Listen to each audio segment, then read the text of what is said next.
శ్రీమాత్రే నమః. ఇప్పుడు గ్రహస్థితి రీత్యా మీ రాశి వారికి కనుక చూసుకున్నట్లయితే ఇక్కడ మీకు ఏంటంటే మీనంలో శని, కుంభంలో రాహువు, అదేవిధంగా వృశ్చిక రాశిలో ఉండేటువంటి గ్రహాల్లో ముఖ్యంగా ఇప్పుడు రవి, కుజులేమో ధనస్సులోకి వచ్చేస్తున్నారు మనకి ఈ పక్ష ఫలితాల్లో 16వ తేదీ నుంచి. అలా ఆల్రెడీ కుజుడు 7వ తేదీకే వచ్చేసాడు, కాకపోతే 16వ తేదీ నుంచి రవి కూడా వచ్చి మారుతున్నాడు అక్కడ. మరియు శుక్ర బుధుడు కనుక చూసుకుంటే శుక్రుడు 20వ తేదీకి మారుతున్నాడు, అదేవిధంగా బుధుడు 29వ తేదీకి మారుతున్నాడు. ఇక కేతువు సింహరాశిలో ఉన్నాడు. అయితే మీ యొక్క రాశి వారికి ఈ యొక్క గ్రహస్థితి రీత్యా ఎటువంటి విషయాల్లో మీకు బాగా కలిసి వస్తుంది గుర్తుపెట్టుకోండి. ఏ ఏ విషయాల పట్ల మీరు జాగ్రత్త వహించాలి. ఇక్కడ ఒకటే జన్మజాతకంలో ఇలా ఉంది అంటే ఈ జాగ్రత్తలు వహిస్తే సరిపోతుంది అనేటువంటి అంశాలు. మరియు ఏ దేవత ఆరాధన చేస్తే మీకు బాగుంటుంది, చిన్న నామస్మరణ సరిపోతుంది అనేటువంటి విషయాలు చెప్తుంది నేనైనప్పటికీ కూడా చెప్పిస్తుంది సాక్షాత్ లలిత అమ్మవారిగా భావిస్తూ ఒక్కొక్కటిగా తెలుసుకుందాం.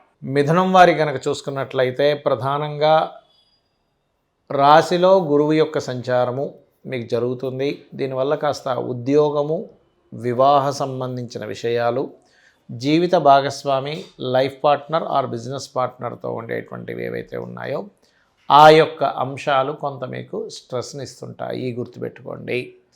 అలాగే మరొక విషయం ఏంటంటే ఇక్కడ గమనించినట్లయితే ఇక్కడ కుటుంబపరమైనటువంటి ధనపరమైనటువంటి విషయాల్లో ముఖ్యంగా మీకు 6వ స్థానంలో శుక్రబుధులు ఉన్నారు కాబట్టి అప్పులు లభిస్తాయి. కాకపోతే స్త్రీలతో అనవసరమైనటువంటి గొడవల జోలికి వెళ్ళకండి దయచేసి. మీరు చేసేటువంటి ప్రయత్నాలు ఏవైతే ఉంటాయో కేతు 3లో ఉన్నందుకు ఎటువంటి ప్రయత్నాలు చేసేటప్పుడైనా కాస్త గణపతిని తలుచుకొని ప్రయత్నం చేయండి. హోమ్ లోన్స్ లభిస్తాయి, బిజినెస్ లోన్స్ కూడా లభిస్తాయి ఈ సమయంలో. అదేవిధంగా కాస్త స్త్రీలతో ఇందాక నేను చెప్పినట్టుగా అనవసరంగా ఘర్షణ యోగం చూపిస్తుంది. అందులో 6వ స్థానంలో ఎప్పుడైతే శుక్రుంటూ 7వ స్థానంలో అధిక గ్రహాలు ఉన్నాయో జీవిత భాగస్వామి విషయంలో, పార్ట్నర్స్ విషయంలో కూడా కొంత ఘర్షణ వాతావరణం చూపిస్తుంది.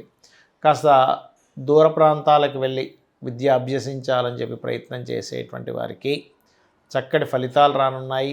మరియు అదేవిధంగా గమనించుకున్నట్లయితే ఇక్కడ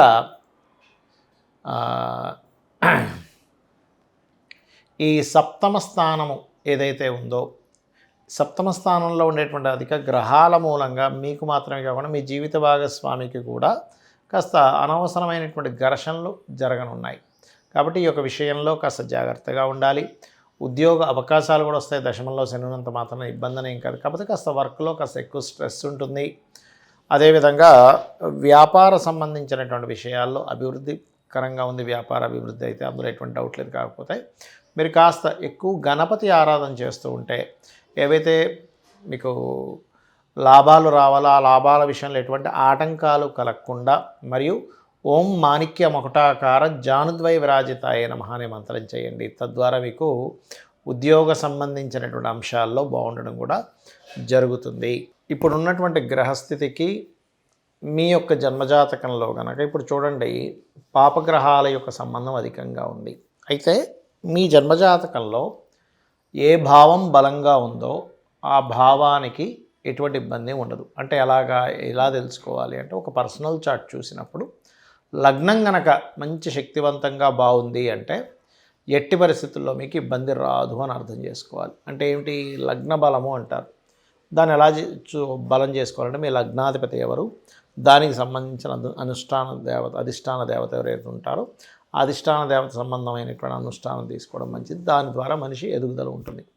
ఇక ధనాధిపతి మీ జన్మజాతకంలో ధనాధిపతిని బట్టి మీకు ఏ వైపుని మార్గం ఉంది అంటే ఏ వైపుని వెళ్తే మీకు గృహ సంబంధించినటువంటి విషయంలో కానివ్వండి, అంటే ధన సంబంధించిన విషయంలో కానివ్వండి, అంటే గృహం అనేటువంటిది 4వ స్థానాన్ని చూస్తాము. అయితే ధనము ఏ రూపంలో ఉంది మీకు, ప్రతి ఒక్కరూ కూడా ధనవంతులే, కాకపోతే వాళ్ళకి ఏ రూట్లో ఉందో తెలియకపోవడం మూలంగా ఆ ధన సంబంధించినటువంటి విషయాలలో కాస్త ఇబ్బంది అనేటువంటిది ఎదుర్కొంటూ ఉంటారు, గుర్తుపెట్టుకోండి.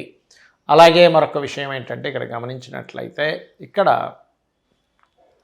ఈ యొక్క స్థానం ఏదైతే 4వ స్థానాధిపతి రెండవ స్థానాధిపతి నాలుగో సంబంధం కలిగినప్పుడు వాళ్ళకి ప్రాపర్టీస్ మూలంగా ధనం రావడం ఇట్లాంటివి కూడా జరుగుతూ ఉంటాయి.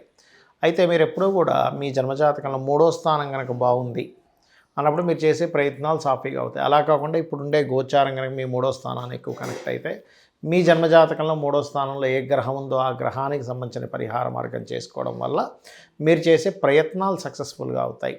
చాలామంది ప్రాపర్టీస్ కొనుగోలు చేసేటప్పుడు కూడా అసలు వాళ్ళ పేరు రీత్యా ఎటువంటి డైరెక్షన్లో ఉంటే బాగుంటుంది అనేటువంటి తెలుసుకోకుండా ఏదో రఫ్గా అందరికీ తూర్పు ఉత్తరం బాగుంటుంది అంటారు కదా అనేటువంటి దాంతో తీసుకుంటూ ఉంటారు. అలా కాకుండా పర్టికులర్గా ఏంటంటే ఇక్కడ గమనించినట్లయితే ఈ గ్రహాల యొక్క స్థితిగతుల్ని గమనిస్తూ మీ పర్టికులర్గా మీ యొక్క తూర్పు, దక్షిణము, పడమర, ఉత్తర వాటిల్లో ఉండేటువంటి స్థానాలను బట్టి ఇక్కడ ఏంటంటే జన్మజాతకంలో ఎటువంటి గ్రహస్థితి కలగనుంది అంటే ఎటువంటి గ్రహస్థితి కలిగి ఉంది, తద్వారా మీరు ఏ డైరెక్షన్లో తీసుకుంటే బాగుంటుంది అనేటువంటిది ఉంటుంది. పంచమ స్థానాన్ని బట్టి మీరు ఏ దేవతను ఉపాసన చేసుకోవాలి, మీ యొక్క సంతానం యొక్క లైఫ్ ఎలా ఉంటుంది అనేటువంటిది కొంతవరకు మీ జాతకంలో కూడా తెలుస్తుంది. వాళ్ళ పర్సనల్ చార్ట్స్లో కూడా తెలుస్తాయి క్లియర్గా అయితే. బట్ మీ పర్సనల్ చార్ట్లో ఎందుకు ఆలస్యం అవుతుంది, అసలు ఆలస్యం అవుతున్నందుకు ఎటువంటి పరిహార మార్గం చేసుకుంటే మీకు సంతానం సంబంధించిన విషయాల్లో బాగుంటుంది. మరియు అదేవిధంగా గమనించినట్లయితే 6వ అధిపతి అంటే మీకు ఎందుకు అప్పులు ఎక్కువగా అవుతున్నాయి, ఏ సమయంలో మీరు అప్పు తీసుకోవడం మూలంగా మరింత అప్పుల్లోకి ఇరుక్కుపోతారనేటువంటిది కూడా జాతచక్రంలో ఉంటుంది. ఎలా అంటే మీకు కనుక 6th హౌస్ నెగటివ్ ట్రిగర్ చేసేటప్పుడు ఎవరైనా అప్పులు చేస్తే కనుక వాళ్ళ లైఫ్లో ఇంకా అప్పు తీర్చుకోలేని స్థితిలోకి వెళ్ళిపోతూ ఉంటారు. బాగా లోతులు ఇంకా అవమ్మేసి రావుతూ ఉంటుంది. కాబట్టి అలాంటి సమయంలో ఎటువంటి పరిహార మార్గం తీసుకొని క్లియర్ చేసుకోవచ్చు. సహజంగా అప్పులు అనేటువంటివి ఏంటంటే ఎప్పుడు కూడా మంగళవారం చేయకూడదు, మంగళవారం తీరుస్తూ ఉండాలి. తీరుస్తూ కనుక ఉన్నట్లయితే మరింత అద్భుతంగా వాళ్ళకి సాగుతూ ఉంటుంది. అంటే అప్పులు తీర్చేసుకోగలుగుతారు, చక్కగా వాళ్ళ లైఫ్లో ఫైనాన్షియల్గా గ్రోత్ కూడా బాగుంటుంది. అదేవిధంగా ఇక్కడ మీకు ఏ సమయంలో వివాహం చేసుకోవాలి, జీవిత భాగస్వామి ఎలాంటి వాళ్ళు వస్తారు, అదేవిధంగా మీకు జాబ్ పరంగా కానివ్వండి, కెరీర్ పరంగా కానివ్వండి, బిజినెస్ పరంగా కానివ్వండి, ఇన్వెస్ట్మెంట్స్ పరంగా కానివ్వండి, దశమ స్థానము, లాభస్థానము, 12వ స్థానాలని పరిశీలన చేయాలి.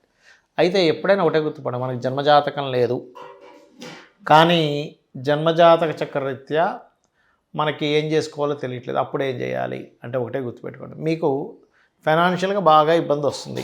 ఓం సంపత్కరీ సమారూఢ సింధుర వ్రజసేవితాయే నమః. అదేవిధంగా మరొక విషయం ఏంటంటే కొంతమందికి సంతాన సంబంధించిన విషయాలు ఇబ్బంది ఉంటుంది. అలాంటప్పుడు దిగంబర శ్రీ పాదవల్లభ దిగంబర అనే నామస్మరణ ఎక్కువగా చేసుకుంటూ ఉండాలి. అలా కాదండి నాకు పలానా వివాహ సంబంధించిన విషయంలో ఎక్కువగా ఇబ్బంది ఉంది అంటే వివాహం అవ్వకపోగా అయినా సరే కొంతమందికి ఇబ్బంది ఉంటుంది. అలాంటప్పుడు ఆ వివాహం అవ్వట్లేదు అనుకునేటువంటి వారు ఓం కామేశబద్ధ మాంగళ్య సూత్రశోభిత కందరాయ నమః.